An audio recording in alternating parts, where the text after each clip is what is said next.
Okay, chapter C.4.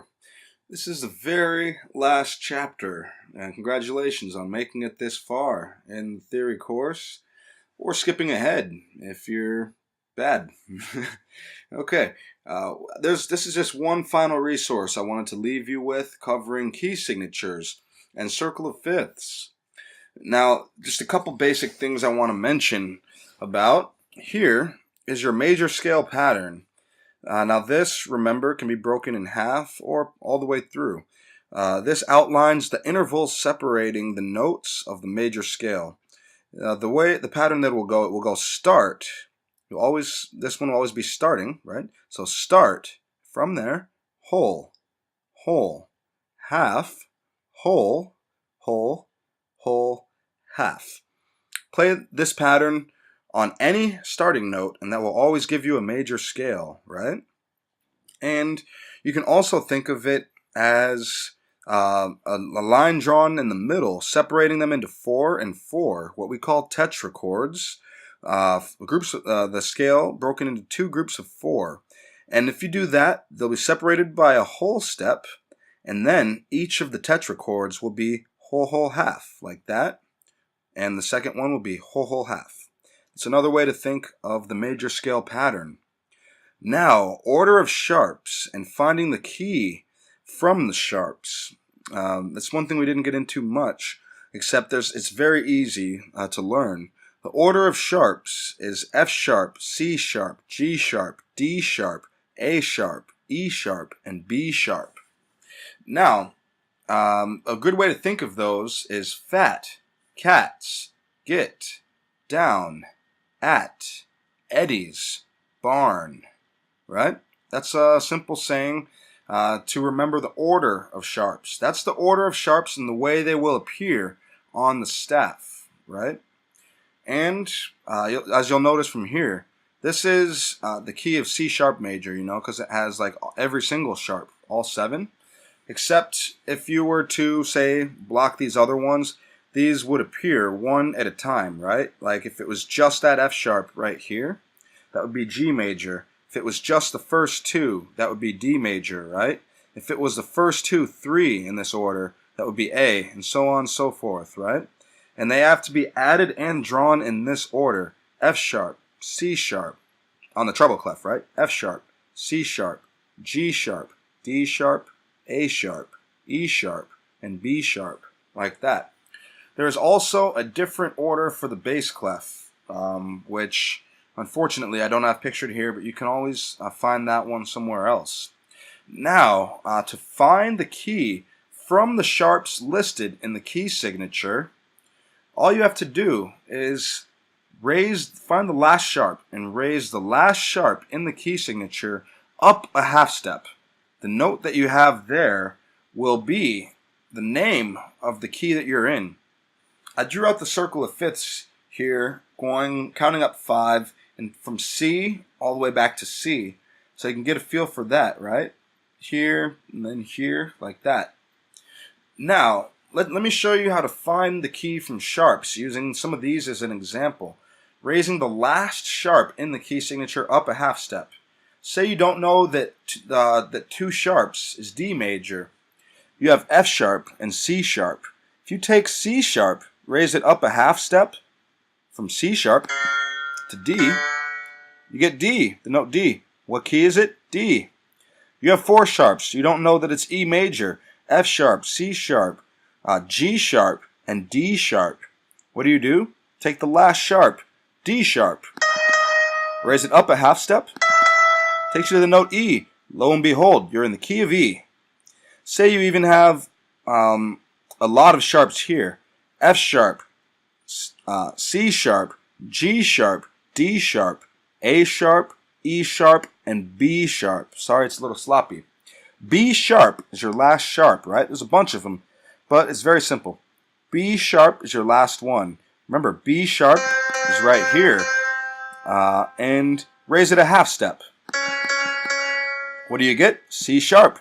What key are you in? C sharp. That simple as finding the key from the sharps, right? And also, it works the reverse way. if you want to find the key from just this key here, right? You can also think of it as the sharps by number, Like G will have 1 sharp, D will have 2, A will have 3, E will have 4. You'll memorize those just working with them in time. Now here's the order of fifths, of course, counting up 5 each. C to G, D, A, E, B, F sharp, C sharp, and then it switches to flats, A flat, E flat, B flat, F, and C, just like we talked about. This is just an overlay so you can get a feel for the circle of fifths and whatnot, and vice versa for the circle of fourths, right? You can do that on your own time. And it also shows you some examples of these keys, what the flats look like and whatnot. Speaking of flats, the order of flats right here, from adding them this way, subtracting them this way, B flat, E flat, A flat, D flat, G flat, C flat, and F flat.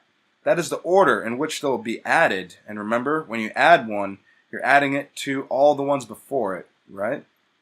So this will be B, E, A, D, G, C, F will look like this on the treble clef. B flat, E flat, A flat, D flat, G flat, C flat, F flat. That's the order that all of those will always be in. And like I said, for bass clef, it'll be different. You'll have to look that up somewhere else. It'll still be the same order, though. B, E, A, D, G, C, F. So, knowing the B, E, A, D, G, C, F right here, 1 flat will be the key of 1 flat, or F major, whatnot. Speaking of that, how do you tell what the key is? You know the order of flats here.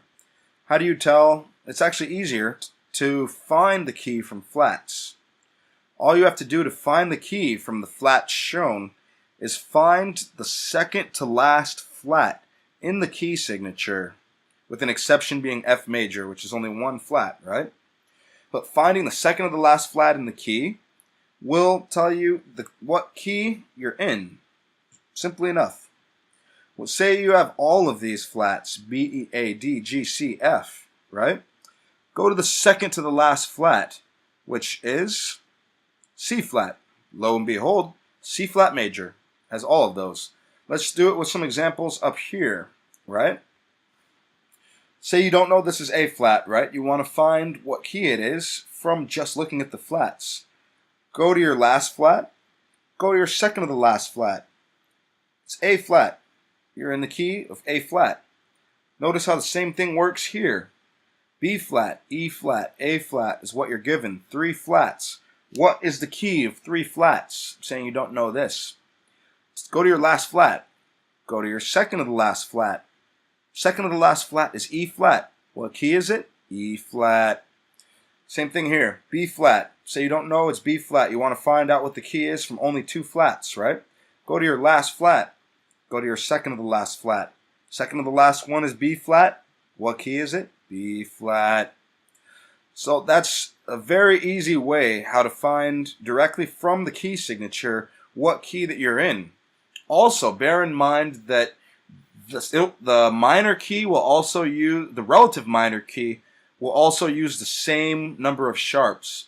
So just because there's 3 sharps may not always mean, for example, that it's A major. It could mean that it's the relative minor, F sharp minor, or 1 sharp here. Doesn't always mean it could be G major.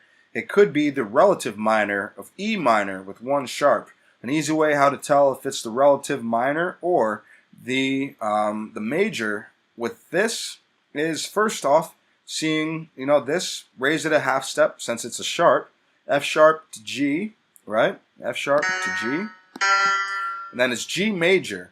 But to tell if it's a minor key or not, look at the beginning of the music, the notes at the beginning of the music in the first measure, or the notes at the end of the music in the last measure. See if it's ending on an E, the relative minor, from G major, right? Or see if it's ending in a G and starting in a G, the first and last measures.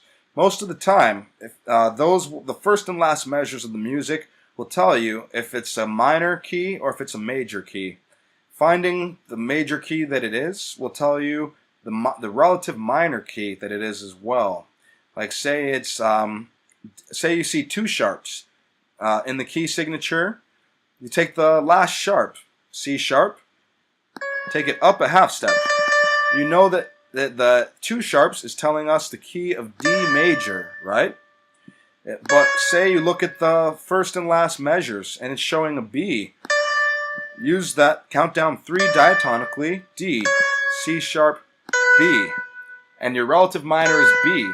So chances are the relative minor of two sharps is going to be B. So look in your first measure and your last measure for B and chords that have the B minor signature, and that will tell you if it's B minor. Well, I hope you've enjoyed everything from this course. It's very beneficial. I hope it's been very straightforward. If you have any questions, feel free to ask. I will always be your greatest resource, even more than what everything in this course can be. I know a lot more than this here. All of this though will give you a huge jump start in the world of music theory. And I hope so in a very simple, straightforward way. That's the goal of this here. If you think music theory is challenging or difficult, you're doing it wrong. It should be very easy. And if you're having problems with anything, feel free to reach out to me, and I will do my best to make it very easy for you, because that's the way music theory should be. And I will do my best to try to explain it to you in the simplest way. Even if there's things that I didn't cover in this course, feel free to ask me about that. Once again, my name is David Jefferson. And here is a quick index for everything that we covered right here. You can also find the tabs for these same things as we covered. But this is an overview of each of the chapters. Chapter 1, or Section 1, Section 2, and Section 3, and an overview of your charts. It's been an honor to kind of go through this material for you guys. I hope that it really helps you along your way with music theory. And if I get enough feedback and enough, collaboration, sales, students from this, who knows, you might be, you just might be seeing music theory in minutes too. I'll leave that up to you guys. And this took a long time to make, actually, so I'll leave that up to you as well. Thank you once again. I hope you've enjoyed everything in music theory in minutes. As always, I hope I can be your greatest resource. For any questions you have, feel free to ask me. Thank you, and good job, and thank you for making it this far through the course. Congratulations.